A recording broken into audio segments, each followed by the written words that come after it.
Uh, which day? 11th, correct. Oh, wow. Monday. No, I don't ask this. It's not our business. We don't care whether it's which weekday is that. 11 December. Welcome to the LGMA COP28 daily briefing. My name is Yunus Arikand, Director of Advocacy and LGMA Focal Point. As expected, we are much less now in number of our delegation, so a lot of people are on the way back.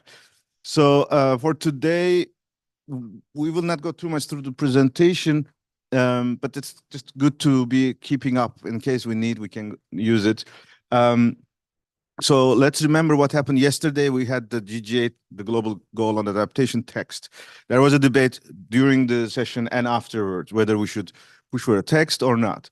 So there were two routes that we discussed. One that we were saying that, okay, this is a text by the presidency, and it has no brackets. So the assumption was that presidency had put their name on it so that it is something that they would wish to be seen as adopted. And we usually do not intervene at that kind of last minute things. My especially expectation at that moment was that that text, the other one, yes, yeah, that one before. Yeah. So the logic was that I was expecting that they were, because they want to finish it by tomorrow 6 p.m. If they aim this, they should clean up some things as of yesterday. And the first thing to clean up should have been adaptation, because adaptation is the expectation of the global south or developing countries, so that they can put pressure on the global north. However, that didn't seem to be true. It seems as if they were really opening this for negotiation, and the way it was presented could have been put brackets at the beginning, at the end, so that it is open for negotiation. It didn't give this impression. During the day, there was a heads of state, heads of delegations discussion. So we received updates. Actually, it was open for observers. I don't know whether anyone was there. Anyway, it seems so many feedbacks came up. So the text is now, they could have also said, I hear you. I know that nobody's happy, but I want to go ahead. This is take it or leave it. They could have said that. But they didn't, and they continued saying that, okay, let's have another iteration. So we can reach out to the nations now on the paragraphs. I don't know how much our colleagues in the Global Goal on Adaptation, Adaptation Working Group colleagues have made any effort on that. We don't know yet. But I feel there is not too much role for us to play, because the big discussion is really big. I mean, at that moment, local is a bit less critical, but let's see. So we originally think of asking for a campaign like the day before, ask for adoption, but it made no sense. So we withdrew this campaign. No campaign was done yesterday. That was the first thing of the yesterday. The second important thing of yesterday was the Majlis. So it was great that we have two of our colleagues, Councillor Nina from Turku, and Mayor Baro was there. They didn't take any speaking roles. This was not expected. There was back and forth. You may have noticed in less than 10 minutes time, the decision changed 3 times. They said it was open, then it was closed, then it's open, then it is what webcast will be done, not done, blah, blah, blah. But at the end, it was done. I think it was a pressure. Probably the presidency received a huge pressure to open it from the parties, and they received equal pressure when they closed as well. So then they go into the way. I would be very happy if we can hear from Nina, because some of us were in the overflow room, but the translation was not easy, because we should have listened it into the platform to listen to the translation. So nobody understood what Chinese and the Brazilian minister has said. But I assume you were using the headset. So how was your reflections from that dialogue? I have some comments, but I would like to first hear from you.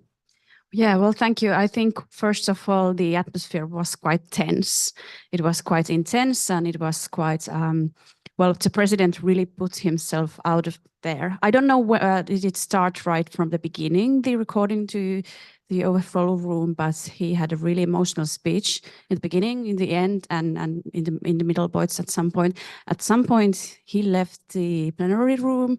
I think Mr. John Kerry left approximately the same time, and then they came back at some points. I don't know if they went together or separately, but anyway, they were the two to leave the room for some time. But anyway, there was a lot of there were lots of speakers who didn't speak from notes as the president asked, but then again there were some speakers from who were speaking from the notes, and I think that the pressure towards fossil fuel phase out was very intense, as we have seen here throughout the COP. And then again, what I noticed is that I didn't see anyone from Global North putting anything new to the table about finance gap. So I don't think that the discussion delivered anything new from the parties in that way. No one maybe came out in that way, but everyone were quite moved about the setting, about the presidencies. Positively, you mean? Or negatively? Well, positively, I would say. But then again, the atmosphere of the outcome of the discussion was, when we talked after the session, is that no one really saw the parties coming closer together, except for the urgency and willingness to make decisions. But then again, no one moved. And about the Chinese intervention, I did some notes, but they were really, I think, avoiding the topic in a way of not showing the cards at this Talking moment. too much, but not saying too many. Yes, exactly. Yeah. Great. Meshove, you were in the room from the beginning until the end. I was only partially, but maybe we can hear from you. What was your reflections? So yeah, we followed with no translation, but also I think we got it from the beginning. There was this one-man show, really, on the stage from Sultan Al Jaber, which has, I think, a very positive role and is very ambitious and is really willing to deliver. At some points, it was really his show, because he was even joking to the party, saying "chin up, talk to each other." Yeah. He was also saying to the European Commissioner, who took the floor first, that he should be not having the Commission gibberish and be direct. France took the floor as well, with the minister arriving yesterday. We've seen a strong statement from Iraq. I think Iraq is speaking too much this time. Yes, I think sorry I disturbed you, but I feel the OPEC is playing an interesting game in this process. They play good cop and bad cop. In all the cops, they have a bad cop, one bad cop, and the rest are good cop. Yeah.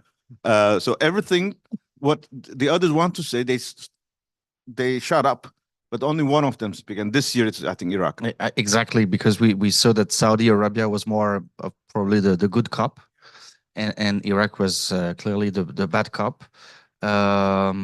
So yeah, no real progress. They were not really talking to each other. They were repeating their usual stuff. Even with France being a bit annoyed, saying that the $100 billion is delivered this year, was delivered last year, responding directly to Iraq's command. Yeah, it was the only difference, I think, was that they had no table and they were sitting in circle instead of having tables and sitting perpendicular. So I don't know how they can close by tomorrow. I think this is exactly what I said yesterday. These last minutes, last hours really are important, and presence of audience, NGOs are also is still valuable. They speak completely different thing when they're only on their own. When they're in the public, they speak differently, for good or for worse. In the time I watched, my star was, as usual, Susanna Mohammed, Colombia. Colombia is she is the former environment secretary of Bogota, and in 2014, We were in Bonn at the forum of the ADP. She was speaking on behalf of LGMA, and she was one of us. And now she's on the podium, and she delivered a fantastic speech. It was very clear that saying that the day we announced that we will not invest any more oil extraction, our country's currency went down by 30%.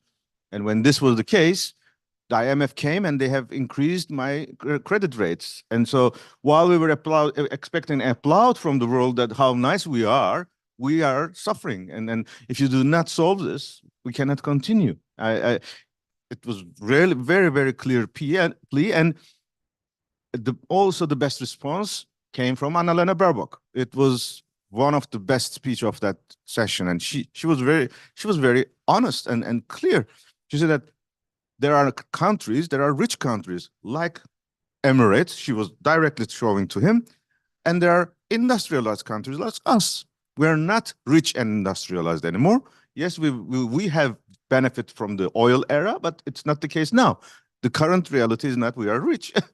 So it was really a very frank conversation. I think these two statements were the most shaking and making people to be more open. And I also like Jaber in the sense that look eye to eye, raise your cheek. It was really very, very effective and powerful. So we don't know whether this Majlis will continue today because they said it's the first Majlis. It could be another round. We don't know. So Ella, as we were waiting for you on the adaptation, maybe you have updates on the adaptation. I just want to add something. I think that France also put in the table, they did really talk about the financing transition to renewables. So I think that was very interesting about talking about financial package. And in the end, Al Jaber, he really said that he's not going to leave here without 1.5 solutions. So I think that's a very strong message. But how to get there? Good question. So on the GGA, so yesterday was the first draft that was open for negotiations the whole day yesterday. So what we did is we obviously kind of had a look at the text. We shared it with you, underlined in green, where we had mentions of some nationals.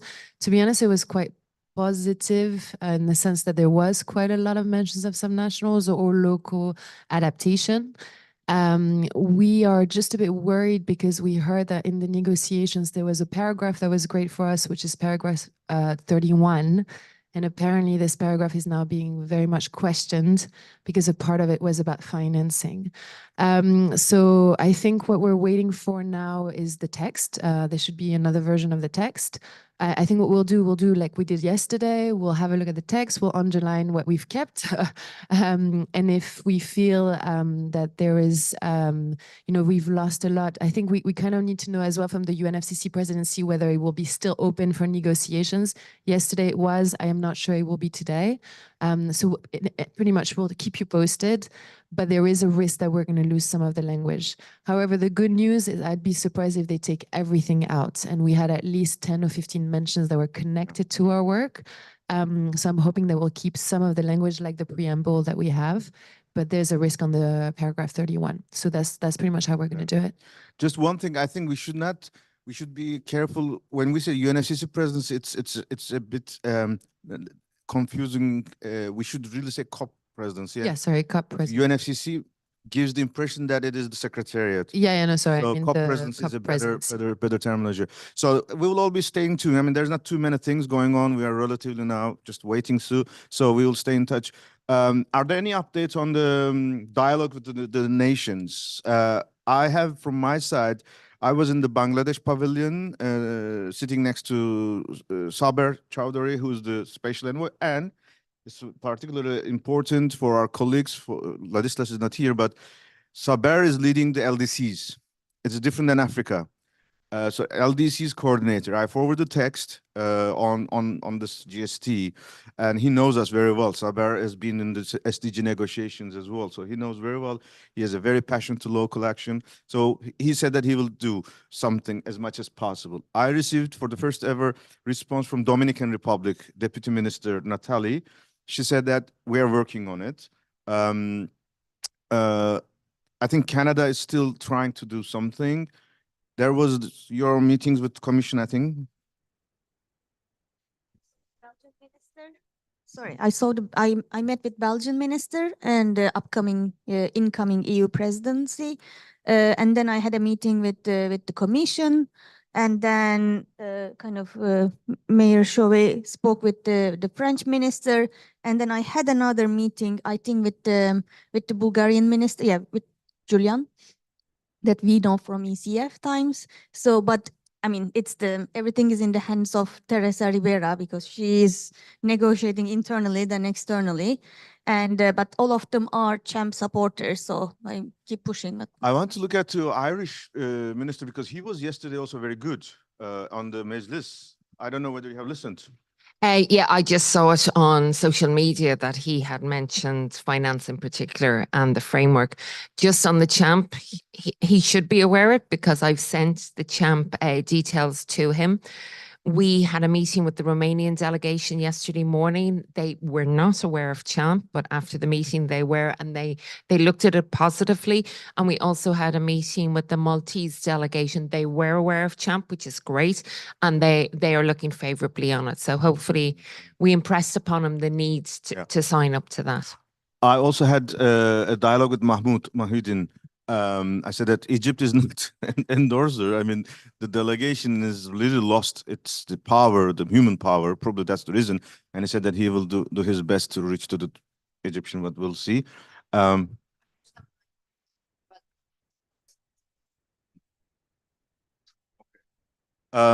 I think we will continue on that. Sorry, please go ahead. Thank you, Eunice. I think I should also share what is happening in the context of South Africa, which I think is important for us as we go forward. Maybe I need to start on the road to COP.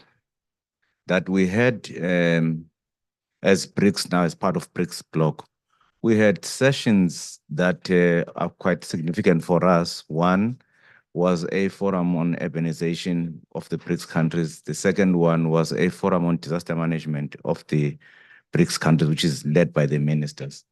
Our experience was that in both those fora, we had difficulties in getting the decisions of those fora to recognize multi-level action, in part because our partners in BRICS don't see it that way. They don't believe that in a decision that is between states, there is a need to mention multi-level partnership in that. So that's the experience, that's the context that we're in. And then it gets further when you now be part of the G77, that again there are national states that don't see it that way, even though as South Africa we are committed and are implementing a multi-level partnership. Now our take is that there's a lot of work and heavy lifting that must happen before, and maybe be more vocal as South Africa on communicating how it works for us so far. To be able to implement, and how our partners can benefit from consciously partnering multi-level. But then with that context, the South African delegation, at our own briefing, the minister indicated that that is Minister of Environment who is leading the delegation, that on advice of international relations, South Africa as a government has taken a view that we don't sign up and commit on anything other than through the formal process of negotiations. So that's the attitude. While as a delegation, we support and of course are implementing multi-level partnership, but the view is that in the context of keeping healthy relationships with our partners, both in BRICS and in the G77, the view is that we rather not as a country commit beyond what we are committing in the negotiations. But I think for me, what it highlights is a need to do a bit more work as we move to the next COP29 in relation to firstly the BRICS bloc and secondly the G77. I'm very happy you really raised it exactly the heart of the question. It's particularly very important because we yesterday started to discuss our road to Belém. 2025, South Africa is the G20 president. And that will give you as a country a huge role and responsibility. And next year, it's the Brazil who's the G20 host. Again, another BRICS country. So India, Brazil, South Africa, 3 years after is BRICS. And in Johannesburg, BRICS has expanded with countries like Emirates, like Egypt. So it's a very interesting dynamic going on. So I fully support, and that's why we have to have this 2 years roadmap. 2025 G7 presidency is Canada. If this government continues, it's a great opportunity that Canada can have this. We had this Urban 7 and Urban 20 dialogue for the first time this year. Japan, India, we made these dialogues. We looked forward to do this, continue to even make it better next year with Brazil and Italy. And the good thing is that Italy was the country, which is the next year's Urban G7 presidency. Italy was the country where during their G20 presidency, they put this localization agenda to the working group of G20. So now they will have the handover from Japan with the first National Climate Action Roundtable, and Brazil, a very, very powerful and ambitious country. So that can give you the necessary, let's say, building blocks. By the time you take your presidency of the G20, maybe some things would have been moving so that then you can show your leadership and move it further. And one important point, multi-level is in the Glasgow Climate Pact. It's not anymore our wishful thinking. You remember, we're always making gains and then build it further. So just open a hole and then squeeze in it. So the fact that they do not want to speak anything on multi-level is unfortunately, if they sign the Glasgow Climate Pact, it's not anymore valid. Of course, we know every nation do not implement all the position papers. Yesterday, we heard from EU, Mayor Chauvet, as Committee of the Region, said that, look, you have paragraph 43, but EU said that, oh, we do not have to follow up on every mandate we received. So it's okay. This kind of things can happen, but we still have to use our assets to say that it's not wishful thinking, it's your legal thing, mandates. But let's really discuss this very carefully, how we can overcome these barriers at domestically and globally. We were discussing also the just energy transition partnerships, the role of the cities in this energy discussion, renewables transition. So let's bring these topics on the table so that then we can make the discussion much more effective. Okay, 3 or 4 minutes left. Okay, Ula? I just wanted to say that there are now dates tabled for COP29 and COP30. So they are in the document. There will be in November, so no more December COPs. The only challenge that I saw is that the dates for the COP29 are overlapping with G20 in Brazil.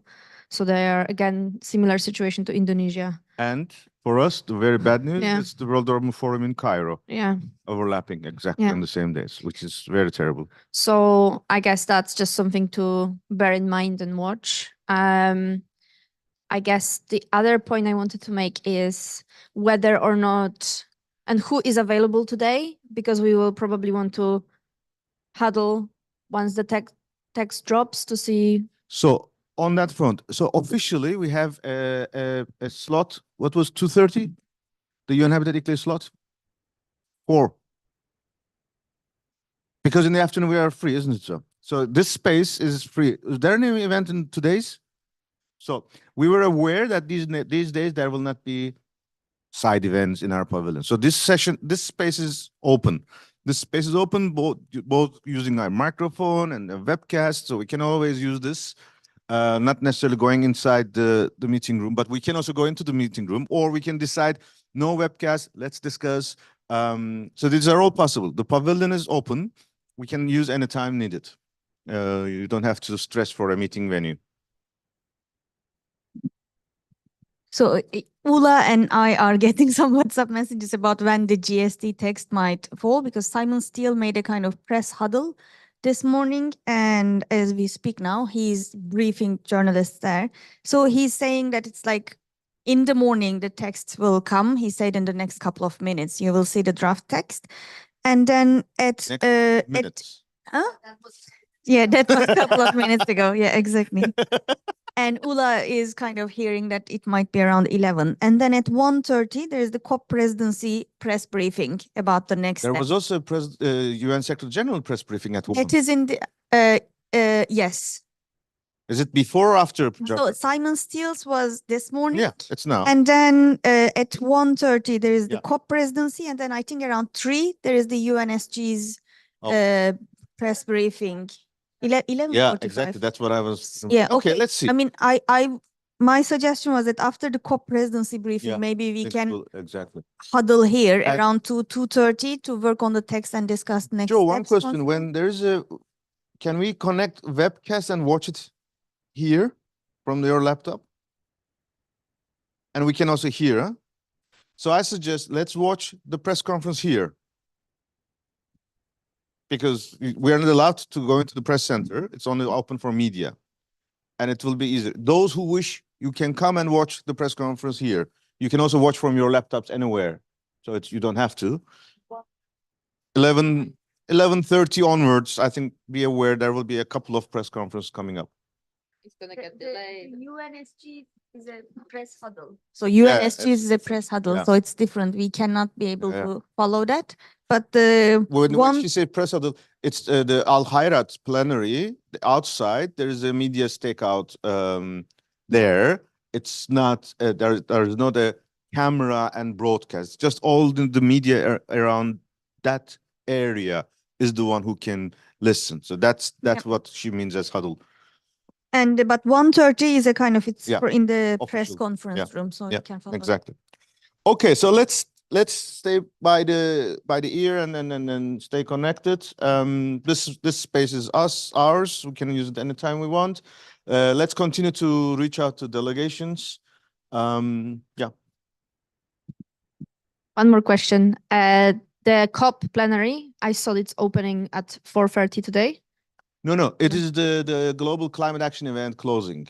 Oh, okay. It's Sorry. at the plenary, but it's fourth.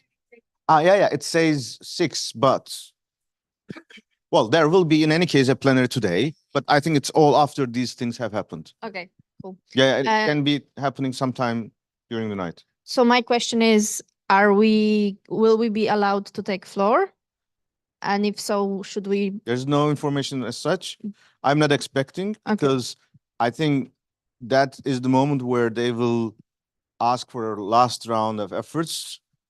Officially we can, but I don't think, because we spoke on the 4th where Mayor Shawat delivered this 2 minutes again. If they open the floor, we can, but I'm not expecting it. Just in case someone had to spend night here. Well, I think a couple of us will spend some time here. Okay, just for other events at 1 p.m. upstairs, Globe has a dialogue. Do you know whether the representative from Georgia, is she still here? Can you forward that announcement? Because the parliamentarians upstairs, parliamentary pavilion, we are in good dialogues with Globe. So we had the counselor from London also joining us in that dialogue. So join us there. At 4:30 is the closing event of the Global Climate Action Agenda. It is the announcement of all these races, strategies. The 2030 climate solutions is announced yesterday, a 100-page document. It is more capturing what was announced in overall in the mitigation side. During this consultation, we had expressed some reservations. The way it goes forward is not exactly what we wish to see, but we will, of course, publicly, we will not make that kind of a language. But we would revisit. This was exactly the discussion yesterday here on the CHAMP and surgery. Asif was here, Lea was here. So we will seriously have a discussion about what is the role that CHAMP will play, what is the role SURGE will play, what is the role NDC partnership play, and how LGMA then be involved on all these things, because these things come to us at the end. I mean, we are asked to deliver or commit, and we have to now have a more direct saying on that.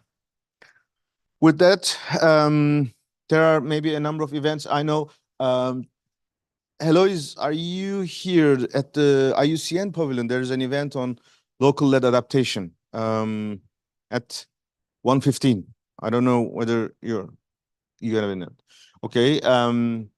Yeah, and if you want to share any events, share with us, and we can follow up. Here, the mic is here. Yeah, just to say that we have an event at the EU Pavilion at 12 that's going to be about nature-based solutions and climate for subnationals, in case you're interested. Great. Just for those who are leaving, we will have, when was our December webinar? I think we will do it next Wednesday. Can you check with that? Maybe you can announce it, the registration page once again while we are all here. That's the moment where we will just have a debrief of what has achieved, what has been done, our monthly webinars. So you can join this. There's no problem. You can join that. Okay. With that, thank you and have a nice, fruitful day. Again, Thursday? 21st? Okay. Huh? Okay. That's good because it is the day after the invitation that came to us. So at least we will have some more updates.